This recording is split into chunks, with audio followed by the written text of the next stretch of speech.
Darkcast Network, indie pods with a dark side. Darkcast Network. The light shines brightest on our indie podcasts. Welcome to Creepy Tapas, where we do the opposite of deep dives and bring you tiny tastes of terror connected by a common ingredient. True stories to haunt and chill you and the pop culture they inspired. Or at least the movies and books that remind us of them. Join us as we descend into darkness, beginning with the lighter side of our weekly topic, and wrapping with a full dark, no stars account of terror, madness, murder, and more. It's Creepy Tapas, y'all. Hi, this is Kelly. This is Jenna. You're listening to ODFM. This episode is One Drill Team from Murder.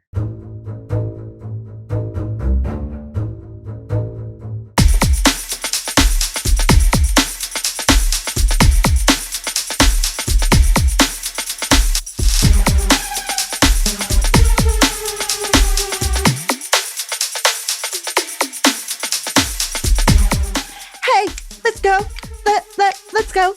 No, is that more cheerleader? Win, fight, yeah, fight, whatever. Go, fight, win. I don't know, whatever. 2, 4, anyway, 6, something like 8. That. Who do we appreciate?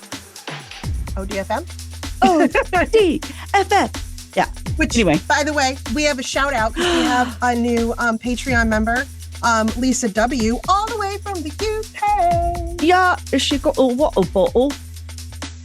That's what my kids always say when we talk about anyone British. They're like, they got a water bottle, like a water bottle. For like the 2 years that my kids watched Peppa Pig, and then they referred to everything like, I want to take, do you have a torch? It's a flashlight. Okay. It's a flashlight. I want torches. It makes me think of the medieval, Right. Mom, can I have a torch? Absolutely not. But you can have a flashlight. I was going to say, good idea in your room. Right. Fire. Yeah. Right. Anyway. Yeah. So Lisa messaged us and said she's actually listened to us for a couple of years now, which is Lisa. That's so cool. So thank you, Lisa, and welcome to being an official member of the Oddie family. Yes. So. And, Brit humor, I think we fit in because my British friends that live here. You have British friends? Wow, you're British cooler than I am. Two that live here. And I'm like, what? Why did you come to Wellington, Colorado, of all places? But, what are you doing here? I know. They're very fun. One's name is Winnie, and she's amazing and hilarious. That's very British. Oh, yes, it's very British. I'm so confused. Yeah. Anyway, I know. My children are weird. Yeah. So thank you, Lisa. So glad to have you on board. And we still appreciate all of our other Patreons. Believe me, of course, it means a lot to us. It does. I reckon we do. So, oh boy. Mm-hmm. Okay. All right. All right. So, continuing on with this is season 13. And so we're trying to have 13-y kind of stories. We are. This episode, Drill Team. So I came across this Canadian cold case from the 80s that took 13 years to solve. So there's 13 our 13 tie, right? And I saw this really old TV episode on it. I don't know how I stumbled upon it. I have one of those TVs where they give me suggestions of shows based on all the things I watch. Yeah. So I watched it. What I didn't realize, because I didn't pay that close of attention when it first started, was that the victim's name had been changed for the episode. So I was searching for info on the case and couldn't find it. And then finally realized that they had changed the name. I hate when they do that. And then when I looked without her name, I found the real case. But there still isn't a lot of info, but it's still a good case. So I love it. Boy, did they really make me use my investigation skills. We are going to talk about 19-year-old Jennifer Alida Isford. Ooh, okay. And everyone called her Jenny. It was the 80s. Nobody went by Jennifer. I didn't go by Jennifer. No. I went by Jenny. Everything was Jenny. Everyone called Jenny. her Jenny. Right? Yeah. Mm-hmm. So Jenny, at this point, she dreamed of becoming an actress or an entertainer of some kind. Gosh. All she of us wanted did. to be. Yes. We all wanted to be Madonna, for God's sake. It was the 80s. Who didn't want to be Madonna? Which, by the way, I had a lot of Madonna-esque or tried to have Madonna-esque looking clothes at the time. Oh, the gloves. but I was 9. So I looked ridiculous. But like I didn't think so at the time. A mini hooker with your lace gloves. I know. Same. I had a Halloween costume that I wore, and I was supposed to be like a rocker. Oh, and I remember showing the picture to my husband, and he's like, your mom let you go as a prostitute for Halloween? I'm like, no. But I see where you could. I see where you see that. I see it. Why your dad's like, why is our child a mini prostitute for Halloween? I feel wrong about this. It was a little, Anyway, okay. There was a very fine line. Anyway, so she was actually really good in school. She was a great student. However, she decided instead of going to college, she had this idea that if she became a pro football cheerleader, that would lead her to maybe getting a talent agent. And that would lead her to where her life's goal was. Right? Okay. Not really a bad plan, right? No, that's how it was in the 80s. Now they've switched it to become a reality. Oh, TV that's star. how you have to do it. Yeah. Like Paula Abdul. Oh my gosh. She started as a Laker girl, and then she was the and choreographer, and then she had an Mm-hmm. album, and then now she's on, or she was on, what, America's Got Talent? Right. One of them. I don't remember. It was the way to make it into something. Okay. So it was either that or you had to get on like Soul Train or what was the other dance show? Oh my God. Yes. What was it? American Bandstand? Yes, American Bandstand. You had to be on American Bandstand in order to notice. Okay. So anyways. Sorry. I tried out, obviously. In the spring of 1982, Jenny was living in Willowdale, Ontario, which was a northern suburb of Toronto. She was, I think she was a cheerleader for the Toronto Argonauts football team, or she was just in practice for the upcoming season. I don't know if she actually had gotten to like cheer yet, or if she was just in the preseason stuff. Preseason, so which it was May though. Yeah. But still, they probably practiced that. Oh, anyway. For sure. What is an Argonaut, by the way? Is that sounds like something in outer space? I remember, wasn't there something like Jason and the Argonauts? Oh, yeah. It either sounds religious or like outer space. I thought it was like nautical of some kind. Hold on, now I gotta look it up. I know. I don't know what it has to do with football. That's why I'm like, okay. To me, it sounds outer space. Argonaut. An Argonaut is an animal. Well, what? Whoa. It's a type of octopus. Oh, so you're right. It is kind of nautical. It was way I'm sorry. Now I'm even more confused how that's a good mascot for a football team. They have their tentacles everywhere into everything. Interesting. Okay. Well, look, we learned something new. So, and this also has this makes this even more confusing. The cheerleading team, the drill team for the Argonauts football team they were known as the Sunshine Girls. Again, I don't know what that has to do with football of the ocean. Or I do not see sunshine down there. So I don't know. They were the Sunshine Girls. Oh, that's cute, so at least. Right. So she was a Sunshine Girl. I guess that's better than like a barnacle. We're the barnacle babes. The mermaids. The Toronto mermaids. That would have been cute. Okay. Anyway. Not the barnacle girls. That doesn't sound as good. Barnacle girls. Okay. On Wednesday, May 27th, when cheerleading practice had ended, the team went out together to socialize and bond, which, they do. Yeah, right? You should. Around 10 p.m., I got different reports. And again, this is from the 80s, right? So, right. Yeah. It's all word of mouth. And everything, there wasn't as much information on the internet. It was like I had to find old articles and things like that. It wasn't like there is today where there's like umpteen different everything's posts digital, about it, right? digitized. So either most of the team or a lot of the team all went out, right? And around 10 p.m., they arrived at a restaurant and pub called Tramps. Unfortunate name. Oh, for a bunch of cheerleading girls to go out to. But anyways, don't go there, girls. There was they were a party of about 30. In one report, I heard that like some of their boyfriends met them up too. So it was a mixed party. Oh, okay. I was like, that's a huge but they were all there together. Yeah. All right. So there were about 30 people and they all had like a table in the back or whatever. Around 1 a.m., Jenny got a ride from another teammate who dropped her off at the subway station. This was a little confusing how this worked because she ended up taking the subway and then a bus to get home. Wow. Okay. So it's a big city. It's right because it's right like it's right by Toronto. It's part of Toronto. Anyway, she must not have lived terribly close. So I mean, there would have been a lot better restaurants she could probably go to than Tramps or bars. But, yeah, I don't know. All right. So she gets dropped off at the subway station by a teammate. It's about 1-ish, right? She takes that subway to another subway station where she gets off, and then she gets on a bus that will drop her off very close to her house, where she's still, as far as I know, she was still living with her parents. In that house, 1 in the morning in a big city. I know. By herself. Public transportation. In the 80s. I know. Yikes. Okay. So, and I had the exact same thoughts. She was, I mean, I know this is like right around the time where they had to like do, like we've said before, like the news had to like say at 10 o'clock, it's 10 p.m. Do you know who your kids are? Oh, right. You know, right. It's right about when people started to realize that, hey, maybe there's bad people out there. Bad things happen at night sometimes. Yeah. But she thought she was being fairly safe and cautious, even though the bus was almost completely empty when she got on it. It was not a lot of people on it.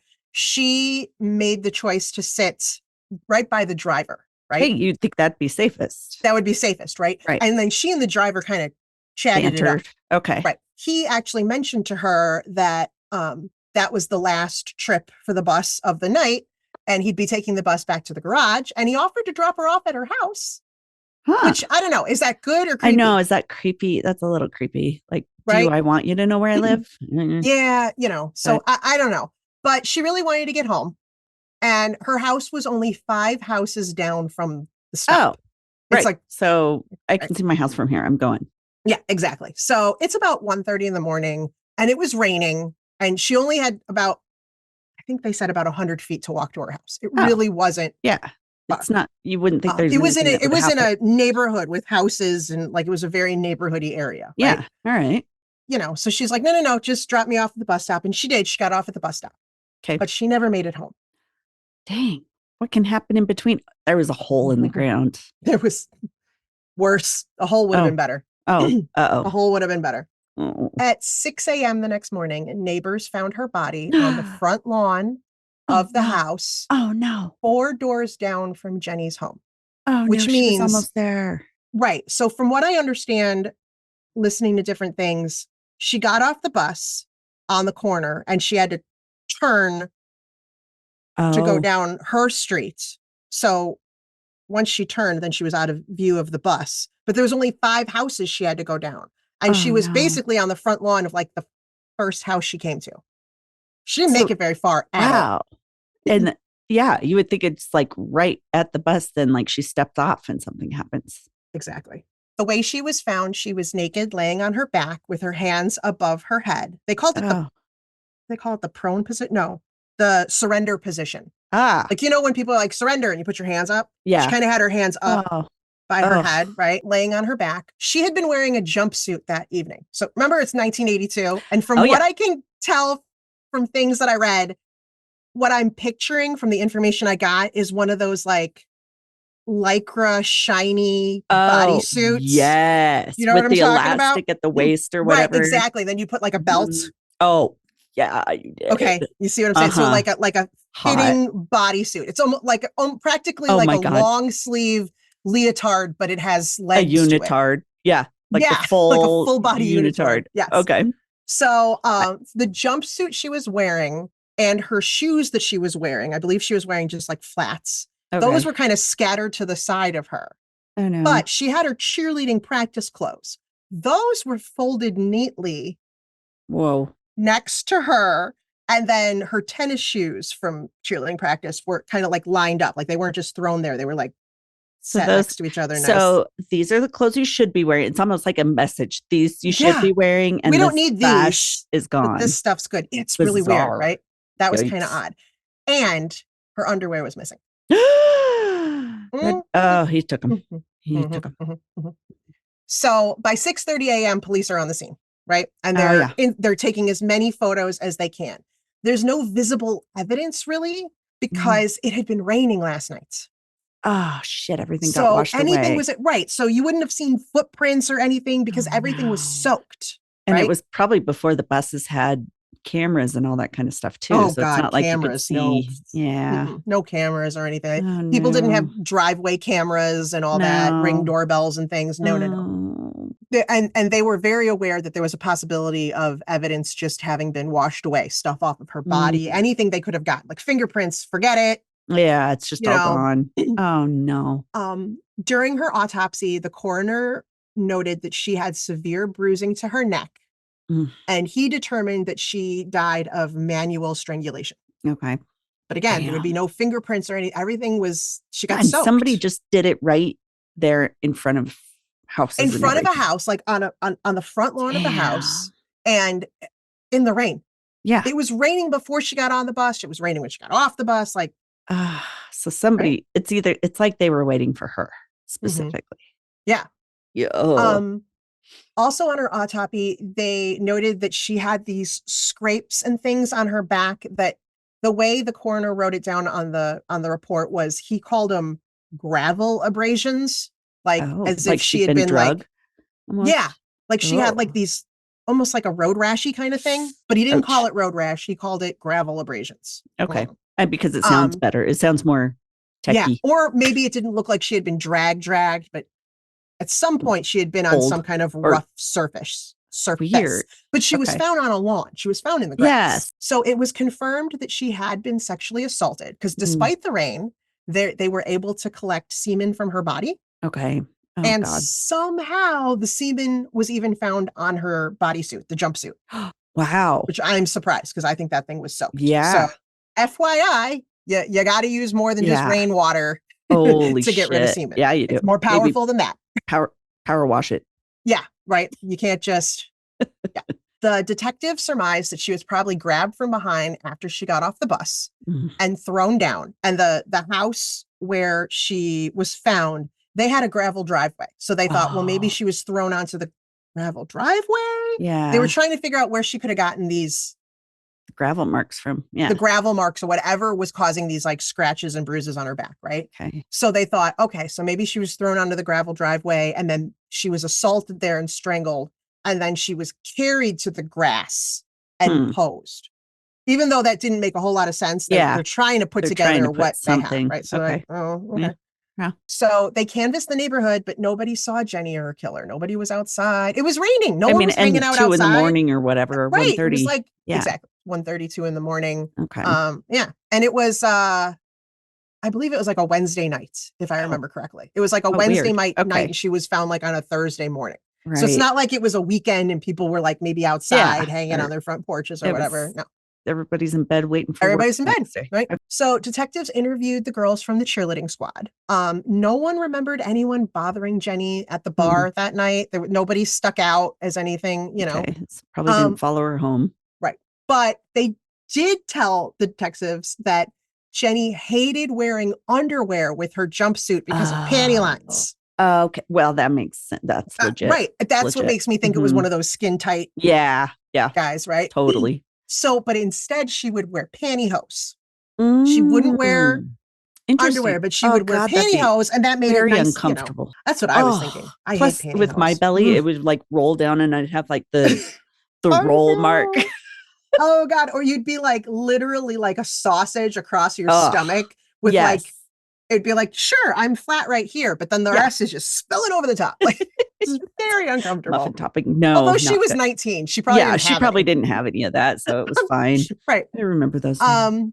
But they did note that there was no pantyhose at the scene. So the killer took something, but they weren't looking for underwear. Now they're looking for pantyhose. Now they're looking for hose. Ugh. Right. Police also found and interviewed the bus driver. Okay, good. Okay. His name was Don Ogilvy. And he remembered Jenny very well because he thought she was pretty cute, right? He really, so when she was going to sit by him and talk to him, he was like, well, all right, then. Okay, come on, girl. So he was more than happy to chat to her as he drove, right? Interesting. Yes. He told them, he even mentioned that he thought it was weird. Like he thought that they were kind of like, must have been why they had a vibe. They had a vibe, right? There was making a connection. There was a love connection happening. Because he even mentioned he thought it was odd that she just got up and pulled the cord for her stop because he thought that they were kind of chatting and thought like she would have just said like, hey, my stop's coming up. But instead, she just stopped talking and was like, oh, yeah, pulled the cord. Like she was any weird. other teenager. So maybe it was only a one-sided love yeah, connection. that's what I'm guessing. He's like, she's really interested where she's just being kind and answering questions. That also, people are, the detectives are also like, all right, so the bus driver took an interest in her. So we're just going to keep that in our little back pocket, right? We'll just remember him. Don remembered that, only a handful of people had gotten on the bus when they left the station, and he had dropped off a few people. Okay. And he thought there was only one other person on the bus at the time, and that they exited out of the back door at the same time. Because he mentioned that he was enjoying talking to Jenny so much that he actually forgot there was anybody else on the bus. Wow. Until she got off, and then he got off. It was one of those buses, like public transportation buses, where there's more than one door. There's like a rear door, multiple. Not just like a school bus. So she got off, and then he realized that someone got off the back door and was like, oh God, that guy was still here. That's right. I forgot. Well, that's kind of huge. Okay. Mm-hmm.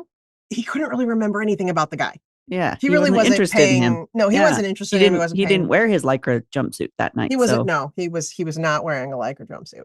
So again, this is the 80s. So police are trying to use the techniques they have. So they decide they're going to hypnotize him and see if he can remember anything else, right? Yeah. So under hypnosis, it's very apparent that Don was really into Jenny. Like he wasn't able to hide how much, so now they're still like, okay, we got to keep him on our we don't need to hear about your fantasy in the rain, Don. Right. But he was able to remember that the person in the back of the bus he looked to be a very tired 40-something-year-old businessman, like a guy in a suit that looked like just kind of like, which, I mean, it's 1:30 in the morning. He was at a late meeting. He's like, this sucks. I want to go home. Okay. Right. So that's all he could really remember. But he also remembered that once he noticed that the guy got off the bus, he seemed to walk off in the same direction as Jenny, but he was actually in front of Jenny. And they thought that she was probably surprised from behind. Oh, that makes sense. Because he would have gotten off the bus closer. Right. Since he was on the back. If they were walking that way. He would have been in front. Okay. That makes sense. He was like, yeah, but he actually, they were heading in the same direction, but he was in front of her. So she would have seen him. Possibly. He could have stepped towards the house pretending it was his and then grabbed her as she started to walk by. Yeah. You don't know, right? Right now, the police are still considering Don, the driver, a possible suspect, right? Oh, for sure. But they want to locate this man that got off at the same stop, right? Yeah. So they're trying to identify him. They're reaching out to the public. Anybody who could tell us anybody about who, were you the guy who was on the bus? Do you know anybody who took this bus late that night? Bus tickets? Like, can they? Oh, that's a great question. Track that? Yeah. Even if they did, I think in those days, didn't they sometimes just use tokens and stuff? Yeah, that's true. So it's not like you would have had a put in your card token. you could scan or something where they could track it. Okay. Or you just paid cash right there. I don't think they could track it the same way. But, as they should, they had to look into Jenny's background, right? See if there's anybody in her life that, stands out, right? And detectives did learn of another possible suspect. Oh. An ex-boyfriend. There's always an ex-boyfriend. Gotta be involved, those right? freaking ex-boyfriends. This guy they had been high school sweethearts. Oh. Okay. And what police kind of honed in on was when they were dating in high school, the boyfriend had made a short film for one of his classes as a class project, right? And it was about a girl being chased by a guy with a knife. And she gets raped and murdered. Whoa! In the video, I would assume since it's for school that it was like right. Absolutely. We're talking certain camera angles and things left to the imagination. It's implied, right? But still, as a school project, that's a little. Dude, I don't know. Maybe we should talk about global warming or something. That was his school project. But guess who starred in the movie as the victim? Oh, it was her. It was Jenny. So they're like, interesting that his girlfriend should, granted not by knife, but she did die after being sexually assaulted. That's creepy. AF. The detectives also said it was really eerie to watch the film and see their victim. And see, like, what she possibly was going through. Exactly. Yikes. Right? Oh God. Okay. That was very weird and like eerie that. for them. No. Yeah. So the boyfriend, he's very distraught in his police interview, right? Okay. He claims the movie connection is just an awful, awful coincidence. He feels Yeah. horrible, right? Okay. Other than the film, though, there was really nothing else. Like they didn't have this horrific breakup. Okay. He wasn't like, her. yeah, obsessed There with wasn't her. anything else about him that was weird other than he happened to have made this creepy movie in high school. creepy movie. As a school project. That just As a school project, and she started like that was the only thing. They had to look into it, right? Had huge horror movies. Right. That was it was the thing. Jason, Freddy, all of those are coming out at that time. So he's just doing that. All right. All right. So they're interviewing him. They're looking into him. Okay. Right. And then a week after Jenny's murder, a woman was attacked and raped in the elevator of an apartment building not far from where Jenny was murdered. Oh, okay. So we might have a serial rapist. We might have a serial rapist here, right? This guy was found and arrested. Okay. His name was William Henson. And so detectives are like, well, we better interview him as well, right? I mean, did he look like a tired 40-year-old businessman? He did not. I could not get his age or anything. Oh, it was so hard to get information on this case, right? But he did not look like a 40-year-old tired businessman. I don't even know what he did. It was so hard to get information on this. What police did know was that when they brought him in for questioning, he was what they thought unusually calm. Oh. Like this guy. So if you didn't do anything and you're like, he's already been arrested for a rape. And now he's being questioned in a murder. For a murder. And he's like just really calm. And they're like, why aren't you shitting bricks? Like you should be shitting bricks, like, right? Instead, he seemed to be enjoying the attention he was getting. He's like, my notoriety is here. Yeah. Right. Other than that they got a real bad vibe off of him. Mm-hmm. They weren't able to get anything out of him that would tie him to her rape and murder.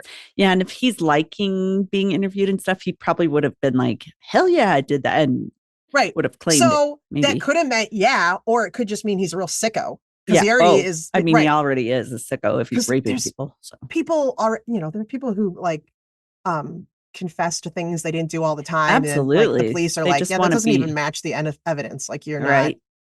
Yeah. If there are, especially if they're already guilty or they've already admitted to other things, like what's the difference if you tag just some more add it on? You know? It'll make me look tougher. Just makes me look cooler, right?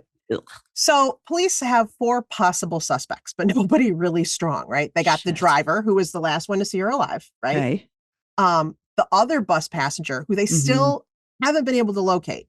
So we don't know if he's just a total coincidence. Could he be? We don't know. The ex-boyfriend who filmed her getting raped and killed in a movie. Creepy. And the guy who just raped another woman nearby. Absolutely. There's a lot of options. There's a lot of possibilities, but nothing solid. It's 1982, so DNA testing doesn't exist yet. The best they could do was use blood type analysis to narrow down the list of suspects is really all you can do. All right. To see who could match the semen. Right. Because that's the problem is there was no blood. She was strangled. So there's no blood at the scene. Her blood, his blood, nothing. Right. But just in case, the police did send her clothing to the Center for Forensic Sciences in Canada, wherever it is in Canada, to see if there was anything they could get from that. Okay. Right? I learned a little thing about, I learned some forensic science from this one episode I watched, that there are people called secretors. How gross is that word? I've heard of that before. It just, Are you a secretor? Gross. Oh. I feel it's like you're at the bar, but you're asking someone their sign, but you ask, are you a secretor instead? I am into secretors. Are you? For some reason, it made me think of the movie Aliens, and I just like all the goo. The goo. Like, yeah. That's all I can picture. Secretor. Secretors. Gross. So what it means is there are some people who secrete their blood type info into their other bodily fluids, right? Semen, saliva, sweat. Interesting. Right. So their blood type, even though you're not testing their blood, you can still find out, but it only happens if they're a secretor. If they're a secretor. Right. So gross, right? So we got our 4 blood types, right? A, B, and O. And then there's like negatives and positives and blah, blah, blah, blah, blah, right? So the forensic analysis were able to determine that the killer was a secretor. Thank God, though. Yes, right? Yeah. Because the semen on the jumpsuit they were able to see that it had type A blood information in it or whatever, right? All right. So they're like, okay, cool. That can narrow it down at least. Yes. So they were able to rule out the bus driver and Jenny's ex-boyfriend because neither one of them had type A blood. So you're done, right? Got those guys out. But William Henson, the rapist, he was a type A secretor. He sounds like a secretor type. I know, I mean, right? you know.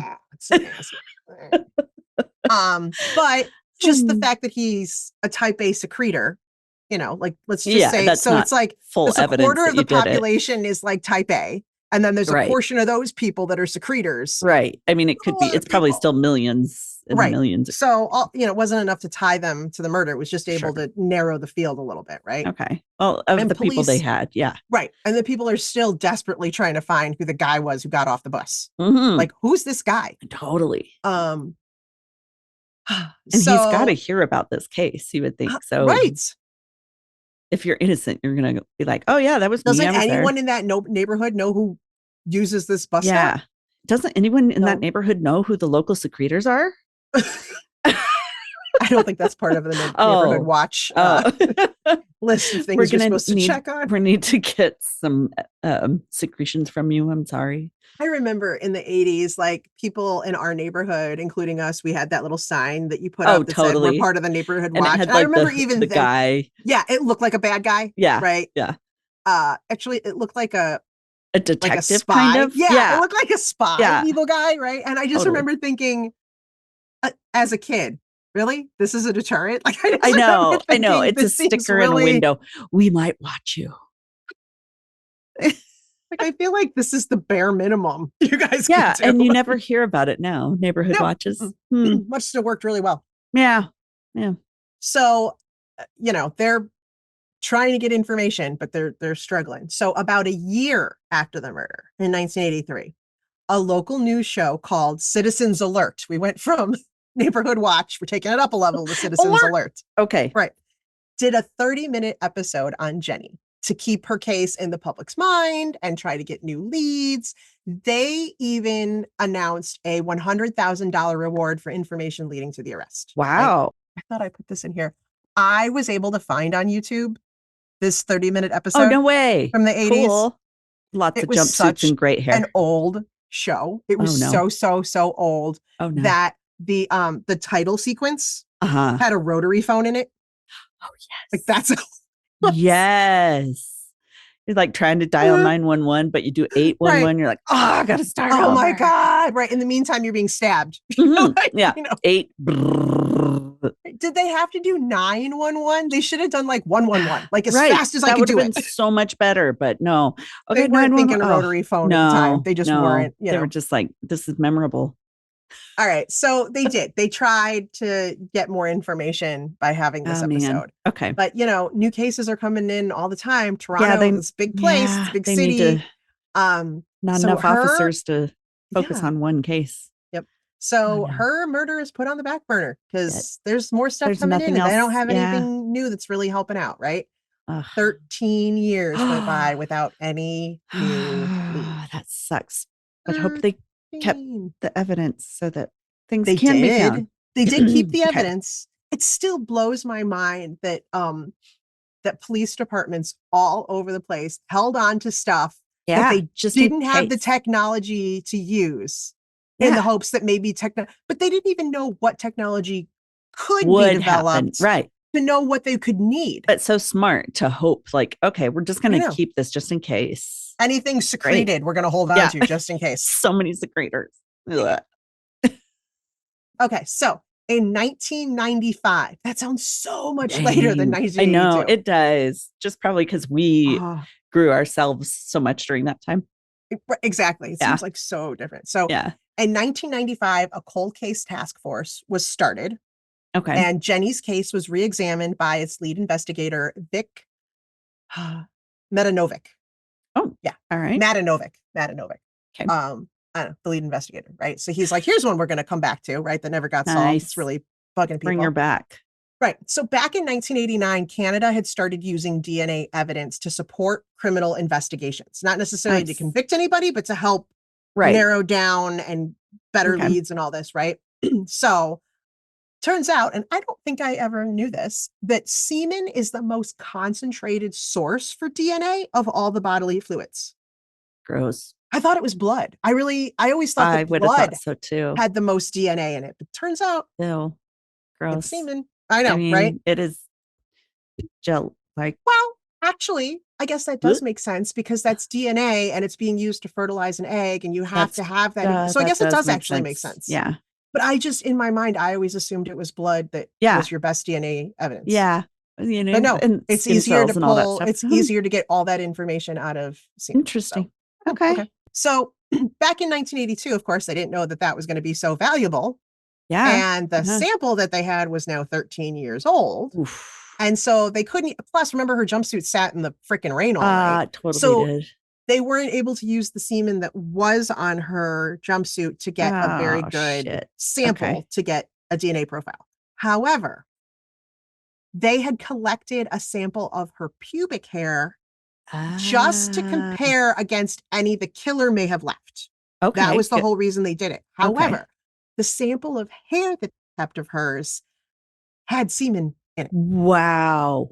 So that was just like a by chance kind of thing. Because that's not what they were saving it for. Oh, thank God. Okay. Right? And so the forensic biologist on the case, his name was Keith Kelder. He was like, well, let's test it just in case. Let's just see. And they were able to get enough to create a DNA profile. Oh my God, that's so lucky. Because what he if just looked at what all was there and was like, all right, well, let's just test this. Maybe this has some. Well, and what if you ruin the one piece of evidence you have by testing it? You know, in the future they would have been able to get it from it. But what if then? Right, because now they can use smaller and smaller samples. Right. But back then they could had to have a bigger. True. You're right. That's so lucky. Okay. While the forensics lab is doing their thing, right? They're doing all their testing. I don't know. That takes time. Detective Matanovic took the crime scene photos to the murder site himself. Now, granted, it's 13 years later, but he's like, all right, I'm going to take the photos and I'm going to go to the site and I'm going to stand there and I'm going to look at stuff, right? And just, that whole fresh eyes thing that they always say, let's put some fresh eyes, right?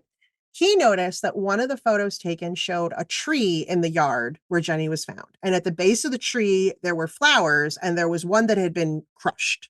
That he noticed in the photos, right? Okay. And so he was like, maybe the original detectives got it wrong. Maybe what happened was the killer had grabbed Jenny from behind and slammed her against the tree. That would have accounted for the gravel abrasions or whatever on her back. And then this made more sense that then she would fall on the ground and he would kill her there. Kill her there rather than strangle her and attack her in a different place and then move her to the lawn and then so he's already looking at this with fresh eyes and coming up with some better ideas, right? So plus he was like, really weird that a killer, I mean, granted it was raining and it was the middle of the night, but the driveway was kind of open and exposed. Right. Yeah. That's a really weird place to do that. Probably brighter. Right. Whereas next to this tree on the lawn was a little less exposed. Be a little more. I don't know. I don't know exactly what it looked like, so I'm not really sure. Yeah. Okay.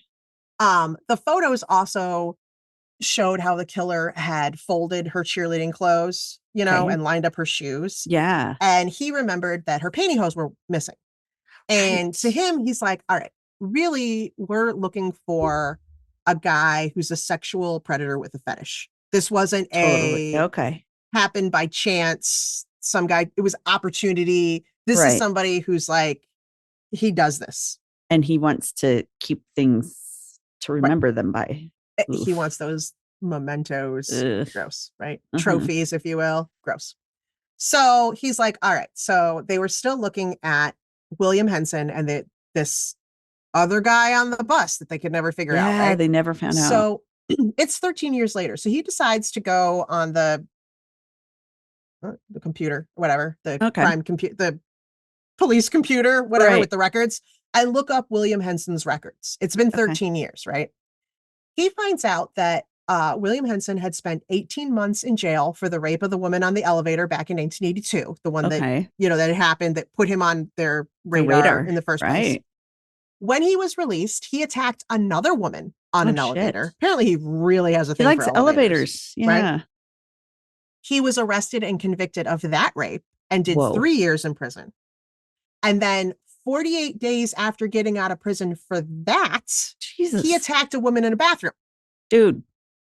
This time he was sentenced to 5 years in prison. Okay. So here's a guy who obviously he's got a problem. Yeah, he's got a problem. Right? Yeah. As he's digging through his records and more information about all this, he finds out that one of the times that William Henson was arrested, he had a briefcase on him. Oh. Like a businessman. Okay. However, the briefcase was filled with women's underwear. He just carries them around with him. And a briefcase, not a gym bag. No. Not a suitcase, not a backpack. He probably wanted to look less scary. He'd look more less obvious, right? And there were other incidents where William Henson had been arrested or questioned, and he happened to have women's underwear stuffed in his pockets. Dude, are these yours? Right. First, here's a guy with a fetish, right? Yeah. Here's somebody with a fetish. Then in the mid-90s, and here's the one that I want to have a little conversation about. Okay. In the mid-90s, police had been keeping him under surveillance for something. I don't know, but they were like, we're going to tail this guy for a while. And they witnessed him going into a department store and sniffing underwear. Okay, hoping women had tried them on. And see, that was my problem. It's new underwear. No one's worn these yet. Yeah. So really all you're smelling is fabric. Factory. Exactly. Factory. I'm like, I don't know what, I don't get it. That doesn't make sense to me. Maybe he's like fresh and clean versus sweaty spaghetti. Like he's like, I'm gonna. But I thought that's weird. What they wanted. Yeah. Was this sweaty? I mean, it's gross, right? I'm not saying there's anything good or normal about it, but I can't wrap so that's like, this is how I picture it. This is like when your mom would make brownies and she'd be like, do you want to lick the spoon? And you'd be like, yeah, but she gave it to you before she actually used it in the brownies. Right. Why would I want that? This is just a spoon. I'm pre-licking. It's just a clean spoon. No, I wanted it with the brownie batter on it. That was the whole point. That's really weird. Okay. He just really likes women's panties. He doesn't care if they're clean or dirty. I really got stuck on that. That makes me feel more like he's a guy who wants to wear them rather than right. obsessed over them. Absolutely. That one really threw me. I'm like, why would you go to? Why would you want the clean ones? Maybe he's just hoping people try them on. And you know what? Why do that? Then just go buy yourself some fucking underwear and then take it home and smell it all you want. No one's going to care. It's yours now. Like, I don't know. Anyway, tangent, but that really bothered me. I was like, that's hilarious. The hell? What? Anyway, okay. Sorry. Anyway, so Detective Nadanovic, whatever his name was, he definitely wanted to get a sample of William Henson's DNA. To for sure. I mean, he's like, I really feel like this guy's got more. This guy has something. Yeah. So he's like, I really want to get a sample of that. So he's brought in for questioning. Oh, good. And during his interview, they allowed him to smoke because it's 95, and they still do that, right? Smoked up. Right. They allowed him to smoke in the interview room, which Yikes. Great. Then they collected the cigarette butt they used it to take his saliva and get his DNA. Awesome. And it was a match. Wow. So, oh my gosh. So maybe he was the bus patron, the other. Exactly. That's exactly what they started to think. They're like, you know what? Wonder if he could have been the other guy on the bus. Yeah. Who actually wasn't a tired businessman. Maybe he was just trying to look inconspicuous, like keep his briefcase full of keep his head panties. Down. Right. Exactly. Keep his head down and just kind of. He wasn't just a tired but really he was just kind of trying to keep an eye on her and look like he wasn't trying to keep an eye on her. And maybe he used to carry, like you said, a briefcase full of panties. Maybe that's why he thought he was a businessman. Yeah. It was just because it was some guy on the bus and he had a briefcase. So you just assumed, right? And then he could put pantyhose in his briefcase. And no one would notice that he would take the pantyhose. I wonder if he was disappointed. I wonder if that was still okay. Yeah. Yeah. He was like, damn it's it. not These really aren't what I really wanted. silky panties, but that's all Yeah. right. Or maybe that started him down a whole nother well, maybe I'll start doing these. Maybe I too. like panty hose. Remember those pantyhose that used to come in the egg? Oh, totally. I loved those. I know. They were so fun. I don't know why. Why did they come in an egg? Legtastic. Wasn't it Legtastic or something? Like that. Yeah, because it was spelled like that. Yeah. Like an egg. Leg. Yeah, it was like L-E-G-G. double G's. Yeah. I remember that. Legs. I bet that's why. Legs. Oh, yeah. Okay. Anyway, sorry. Legtastic. So finally, in 1997, William Henson went on trial and was convicted of first-degree murder. Almost exactly 15 years after he killed Jenny Isford. So he was sentenced to life with no parole for 25 years. Thank God. Yeah. At least they stuck with it. Had they just given up? Yeah. Yeah. Yeah. After 13 years. After 13 years, they finally went back and looked at it and they had all everything they need. Yeah. Years. I am disappointed. I could not find a picture of William Henson. I could not get his mugshot. I could not. Nothing. I was able to find Jenny Isford. I have pictures of her that I can post. Okay. She's really pretty. Yeah, usually they have all sorts of mugshots and shit. Right? Especially because of all the different crimes he'd been convicted of. I couldn't find him anywhere. I searched and searched and searched. Nope. Couldn't find anything. Weird, right? I wonder if they have a different system there where they don't release. Yeah, you can't. Things. Or maybe he might not be in the system anymore because it's been so long or something. Yeah. But no, I couldn't find a damn thing about the guy. I wonder if he lives in Aurora, Illinois. Probably. Stop it. With all the others, I can't. I know. Down to the hood. Yep. Yeah. Right. Yeah. Would you like to hear my sources? Yeah. Give me the sources. Okay. So this is what took me down this whole rabbit hole was this TV show called Exhibit A, Secrets of Forensic Science. Cool. Okay. So that was the show that I didn't realize they changed her name. Yeah. And I was so like kind of weird they did. Searching for her. Huh. Oh God. Then there was the Citizens Alert show that I found on YouTube from 1983. Citizens Alert. And then I got some info on Jenny from findagrave.com. Oh, nice. And there was rcmp-grc.gc.ca, which RCMP Royal Canadian Mounted Police. Yeah. Police. That's it, right? Okay. Yeah. And then crazykillers.wordpress.com. I mean, I got some sounds info. like a good site. I did find like some other things, but it was stuff written by people that I wasn't sure how valid true the information. Yeah. So I kind of left it out, or I just used it with other things and tried to put it together myself the best. Okay. But wow. Yeah. Freaking crazy. Mm-hmm. Yeah. Oh, I'm so glad they stuck with it because it could have just been one of the many that are just unsolved out there. Dude, what are the odds that her boyfriend made a video of her getting chased down and killed? It's almost like a prophetic thing. Like, does he make movies now? And can he tell me the lottery numbers? I had the worst, I'm going straight to hell thought when I was doing that was, since she already acted it out, if when it actually happened, if she was like, I didn't do it well enough. My God. She's like, I feel like I've done this before, but this one is she's so having much worse. deja vu, right? Only Creepy. this isn't fake this time. Oh, that's awful. Yeah. I mean, oh God, so awful. Scary. So freaking awful. Oh, good story. Fucking 13. So, 13. All right. There's our 13. There's our 13. Thanks, everybody. Well, thank you, guys. We'll see you next week. Bye. Thanks for joining us for another episode of ODFM. ODFM is hosted by Kelly DeVries and Jenna Swanson. Editing and production is by Kelly DeVries. Theme music is by Eric Swanson. For images from each episode and more, follow us on Instagram, Facebook, and TikTok with the handle ODFM Podcast. For video episodes, subscribe to our YouTube channel by searching for ODFM Podcast. If you are looking for more content, chances at prizes and more, become a Patreon fan at patreon.com/ODFM podcast.